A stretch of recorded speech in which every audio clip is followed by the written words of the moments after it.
This is Colin from Debaru, and again I'm back in Excel for the advanced launch schedule. A normal launch schedule allows you to launch on time, but with push traffic you're going to run dozens of campaigns per day. So you need a proper launch schedule to know when your campaigns are going to launch and what the status is. In the next video I will talk about building a push traffic team, and this ties in directly with the launch schedule. On the advanced level, you are going to build a team, and the team has to be ready to follow the schedule. So let's go. We start off with the date.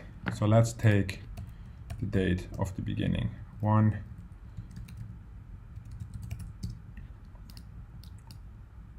Okay, so other way around, like this.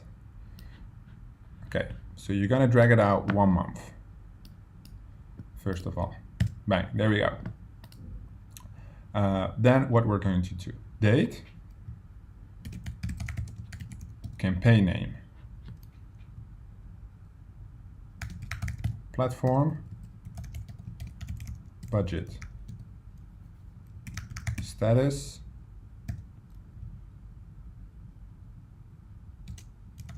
launched, assigned to. Let's begin with this. Campaign name.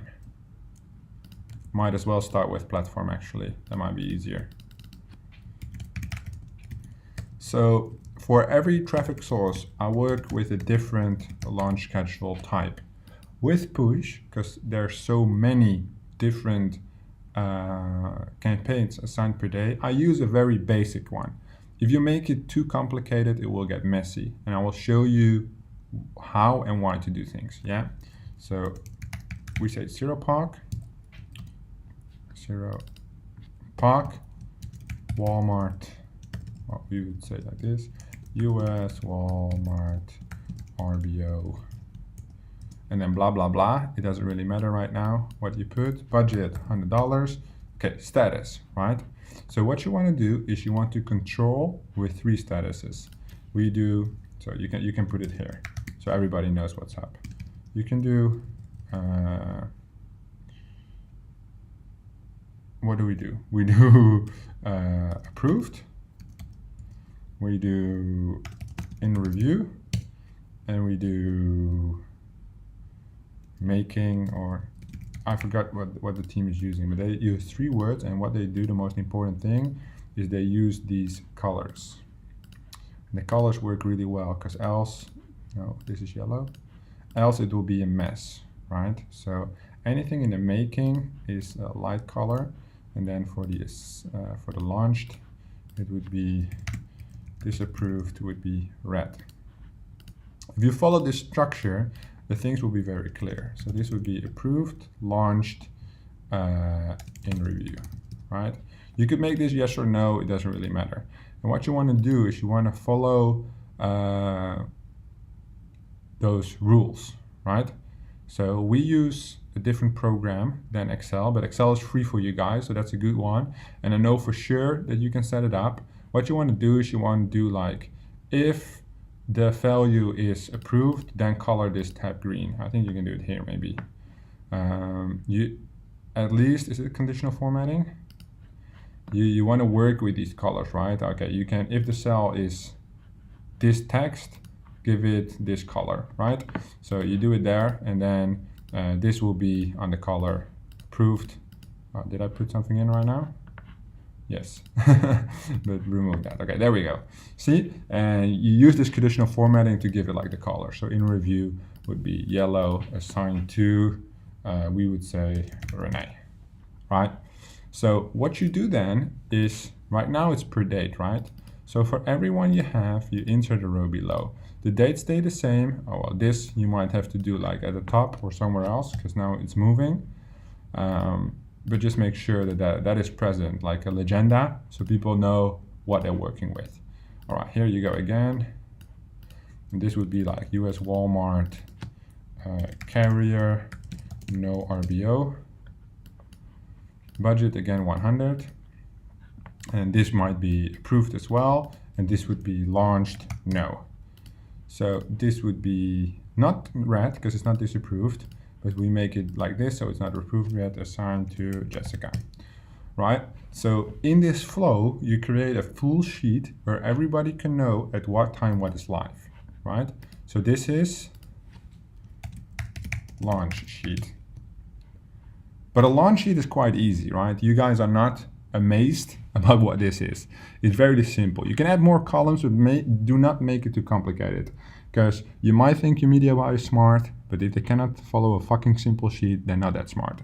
And most of them, they will either be slacking on this sheet, they will not fill it in, they will just be running campaigns. So make sure this is up to date so everybody can see what everybody's doing, right? Then we go for another sheet. That's the launch sheet. This is the follow sheet. What you do in the follow sheet, basically you take these campaigns and so status,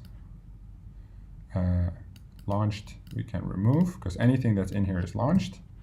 Assigned to, that's what we're going to know. So you want to delete this column, and this would be live. However, this one is going to be a little bit more complicated. Let me just reduce this a little. So this will be all the same. You see, I'm just going to take one day for now as an example. Assigned to, right? Last change. Well, let's say it was on that, it was 1 day later, right? So this would be in this one, launch date. So last changed happened on this date, right?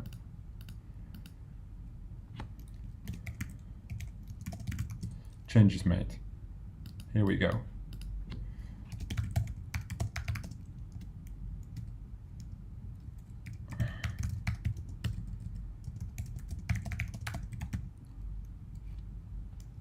I changed the headline on 3 of the 5 ads.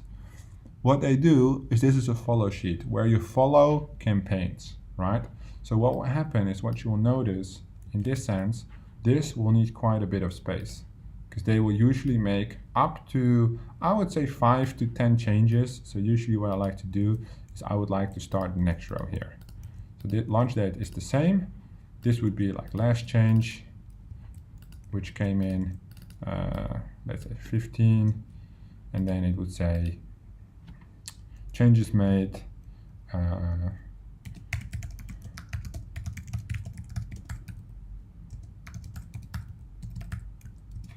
change the bidding from 0.1 to 0.103, right?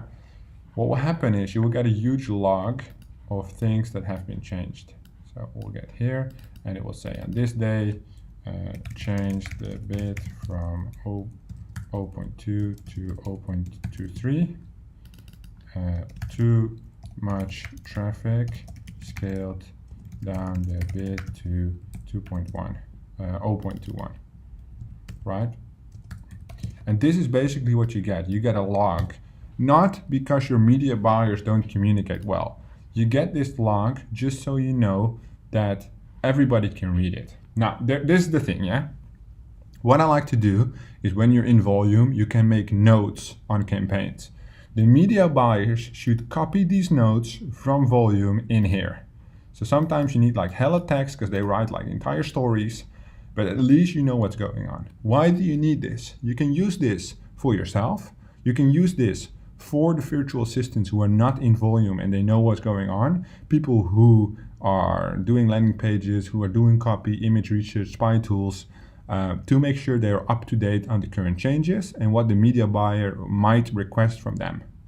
On the other hand, you have all the data separate from volume. I always like to have a backup. I'm a little paranoid, but this is an advanced schedule. One launch sheet, one follow sheet, and one thing you might consider, but we're not using right now because it's a little bit too much work, is the closing sheet.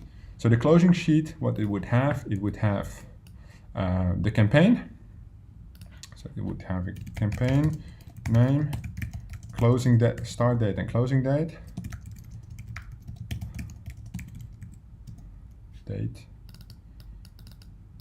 Closing date, and why the campaign was closed. So you might get campaign name. Well, you can just copy this campaign name. Right, you might do the platform as well, blah, blah, blah. right? So 111, then you closed it like a week later. Why? Campaign went negative ROI after for 3 days. Decided to kill it after an additional 4 days of loss. Why though? People might ask, why would you do this? We do this because now you have a complete flow from launching to following to the closing. You might be able to relaunch old campaigns. If you have all this data telling you exactly what has been done, launching, following, and this literally takes only 2 minutes a day for a media buyer per campaign. So if they run 30 campaigns, it takes them an hour to fill in all this information, but it's useful for them, it's useful for your media buying team, and it's useful for you. Everybody knows what's going on, everybody can be held accountable, and for future campaigns, there is reference. What is working, what is not working, where did we go wrong, what can we test again, what are the changes on the platform, and that's the way you move forward. Currently, I'm using a launch sheet and a follow sheet. I have the closing sheet, but I'm not really active on that. It's really messy, so might be good for us to improve. These are assets we used for advanced launch schedule. It's called a launch schedule because that's the initial setup, but it has a follow sheet and a closing sheet. Make sure you keep your data accurate, not only in third-party services like Volume, but also keep the data yourself. Good luck.